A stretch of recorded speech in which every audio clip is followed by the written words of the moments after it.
Assalamualaikum warahmatullahi wabarakatuh. Perkenalkan, nama saya Aliana Fathia Amrullah dengan NPM 20510103884. Saya dari kelas F. Saya akan mempresentasikan tentang pengertian konservasi, deflasi, persediaan, dan kaitan antara kemiskinan industrialisasi dan deflasi SDA. Nah, yang pertama yaitu konservasi. Konservasi yaitu pengertian dari konservasi adalah suatu tindakan untuk mencegah pengurasan sumber daya alam dengan cara pengambilan yang tidak berlebihan, sehingga dalam jangka panjang sumber daya alam akan tetap tersedia. Yang selanjutnya, deflasi. Deflasi berasal dari kata depletion, yang berarti suatu cara pengambilan sumber daya alam secara besar-besaran, yang biasanya demi memenuhi kebutuhan akan bahan mentah. Deflasi dapat diartikan sebagai perubahan distribusi antar waktu dalam tingkat penggunaan ke masa sekarang.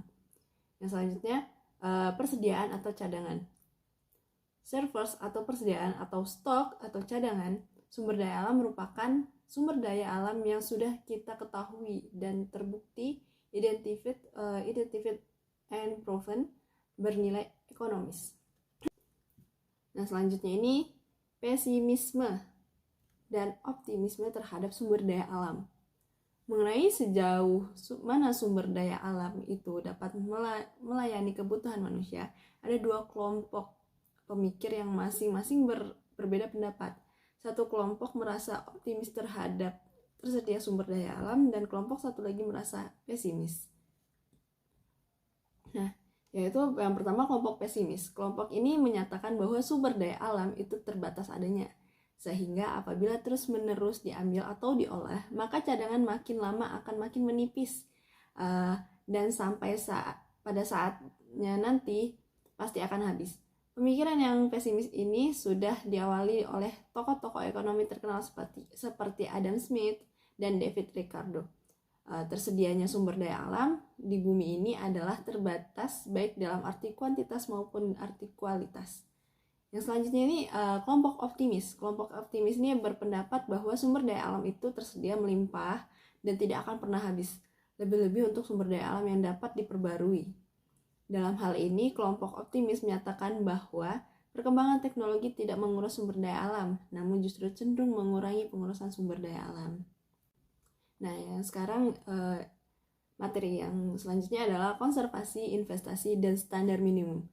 Konservasi dan deflasi sebagaimana diketahui berkaitan dengan perubahan fisik dalam distribusi waktu dari penggunaan sumber daya alam. Seringkali investasi mengalihkan adanya deflasi dan disinvestasi menghasilkan konservasi. Sebagai misal, karena adanya perubahan teknik produksi, maka terjadi investasi yang bersifat meningkatkan produksi sehingga semakin banyak menguras sumber daya alam atau deflasi.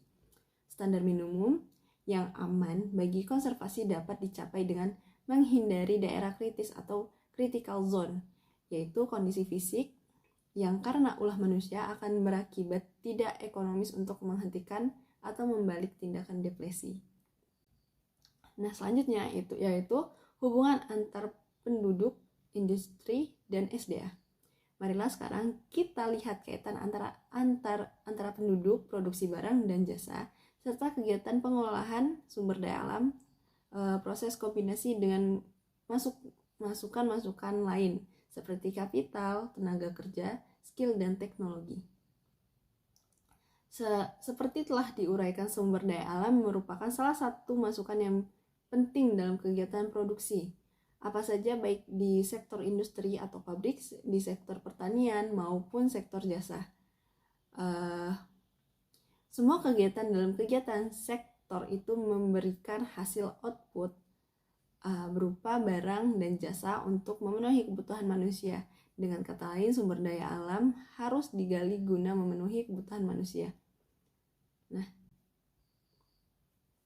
yang terakhir, pengambilan SDA, pencemaran, dan penggunaan lingkungan. Yang pertama, pengambilan sumber daya alam. Banyak sumber daya alam yang diperlukan oleh masyarakat industri sudah hampir habis adanya, dalam arti bahwa tingkat penggunaan sekarang terlalu tinggi dalam kaitan dengan jumlah cadangan sumber daya alam yang diketahui.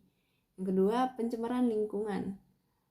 Memburuknya kualitas lingkungan dan terkurasnya sumber daya alam sangat dipengaruhi oleh perkembangan sektor industri. Sebagai misal, pengurasan sumber daya energi sangat dipengaruhi oleh pertumbuhan ekonomi. Kemudian dengan semakin cepat pertumbuhan ekonomi akan mempercepat pengurasan sumber daya tersebut. Proses ini akan menghambat pertumbuhan ekonomi lebih lanjut. Jadi sumber daya energi tersebut dibutuhkan untuk pembangunan. Suatu kekurangan dalam sumber daya energi akan memperlambat pertumbuhan ekonomi baik secara langsung ataupun tidak langsung. Nah, yang terakhir ini pembangunan lingkungan. Pada tahun 1982, Undang-Undang Lingkungan Hidup untuk Indonesia dipersiapkan. Salah satu alasannya adalah untuk mempertahankan keseimbangan antara kelestarian lingkungan dengan pembangunan yang sedang dilaksanakan. Maksudnya, ialah pembangunan industri di suatu wilayah perlu memperhatikan lingkungan.